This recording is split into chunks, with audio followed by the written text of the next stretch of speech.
What's up, friend? Hector here from StrongAsHeck.com with this week's Movement Monday for the week. We're going to be closing out this segment on 5 steps to better mobility for BJJ. We've been breaking down over the course of the last 6 weeks, starting with the hips and working our way all the way to the shoulder. So today we're going to be closing out phase 3 of the shoulder sequence. So phase 1 was breathing and mobility.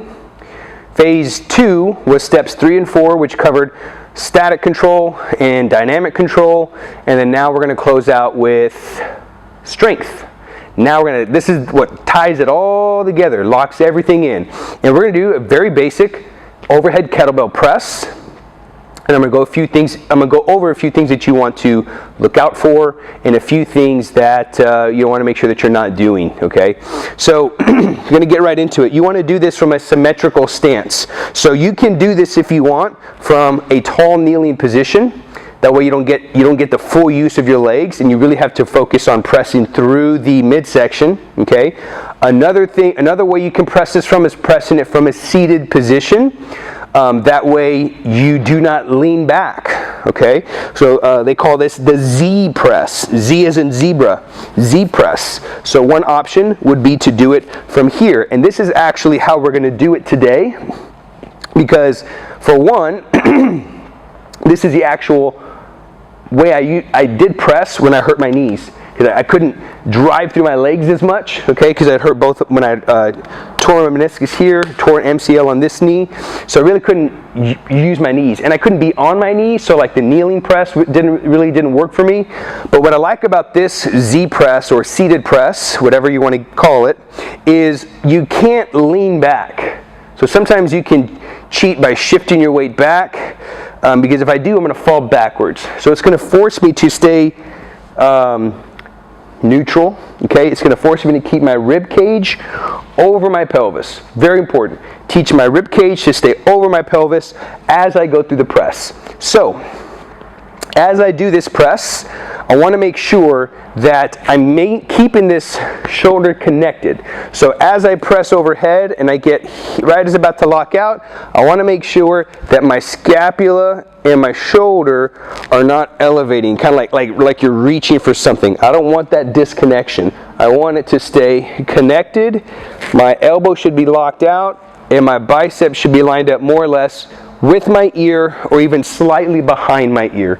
So what I'm going to do is I'm going to do a few presses facing this way with my right hand, and then I'll face you and do the other presses with my left. You want to use a light kettlebell with this, because we're reinstalling the software. Okay, so you want to do a lot of reps with this. You're going to be doing reps of like 10 to 15, maybe even 20 reps, because you're trying to teach your brain that, hey, this is something I want you to cement forever. Okay, so 10, 15, or even 20 reps. So you're going to use a light bell. So this is a 16, and this is actually going to challenge me pretty good. And you're going to make sure you have full control over the movement, right? This is how we're going to cement all that in. So all you're going to do is set your hand, bring the bell into the rack position, okay? I'm active with my legs. I'm pushing. Imagine that there's a wall in front of me. I'm actively pushing that wall away. So my legs aren't relaxed. I'm actively pushing the wall away, okay? Shoulder stay neutral. Inhale. Overhead. I'm not reaching, shoulder stays connected, my bicep is lined up with or slightly behind my ear. Come right back down that groove. This is something that has been really challenging me, because for 8 to 12 weeks I was sitting a lot after the surgery. So overhead, tightness and stiffness was a big problem for me. And that's the crazy thing is, it's not anything that I've really struggled with before, so it was all new territory for me. I've never really had a problem with shoulder mobility. On the FMS screening, I'm always a high 2 on both sides, depending on the weeks. Sometimes I'm at 3-3 on both sides. If you're familiar with FMS testing, you know exactly what I'm talking about. Basically, you get a score from 0 to 3. 3 is perfect, good, perfect mobility. 2 is acceptable, minimum of what you got to do. And then 1s are not good, you got to work on mobility, okay? 0 means that there was pain while you did it. So I'm always a 2, like borderline 3 on both sides. And then, like I said, on a good week, I'm 3s.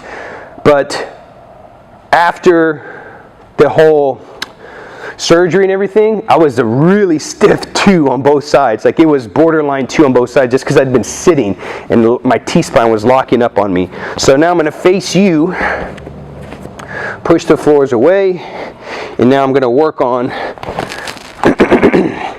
presses from this side. Okay, you don't want to hard style it really right off the bat. Like you're not trying to hard style it. We're just trying to repattern that overhead movement. Actually breathe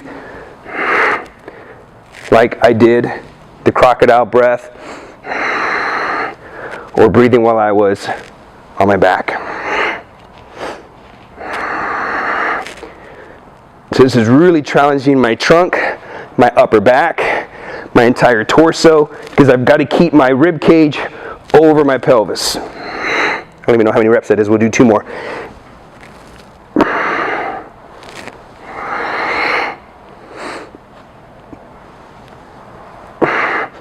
This is challenging, but you get to see my misery. I'm going to go on to do a couple more sets of, I'm going to shoot for 10 to 15. As I start fatiguing and as you start to fatigue, stop. You're not like, oh, Hector said do 15 or do 20, so I got to do. You don't have to do them all. That's the range. If you start to fatigue out at 12, stop. Don't try to go for 15. If you make it past 15, you're on 17 or 18, you start to fatigue, stop, okay? The goal is not to train to failure. The goal is to teach your body that this is a pattern and new behavior that you want to stick around and you want to lock it in, okay? So, that's it.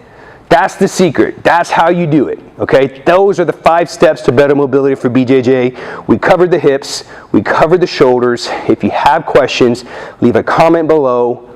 And if you're liking it, be sure to subscribe to the YouTube channel. There's a button above my head somewhere. That's it. It feels good to be back. You're now getting a glimpse of my recovery, of what it is I'm going to be doing to rehab my body after donating the liver, dealing with the incision and all that kind of good stuff. So this is literally what I've been going through now with you for 6 weeks, but also prior to that, this is stuff I've been working on since October 31st is when the surgery happened. After 8 weeks, I was released, and now I'm back on the mat, training again, and this is where I'm starting. This is ground zero for me. I'm back to barbell deadlifting, really, really light. I'm only doing that like maybe twice a week. Kettlebell lifting 2 or 3 times a week, but this is like the meat and potatoes of my training right now, is getting my body moving better again like it was prior to the surgery. So again, thanks for watching.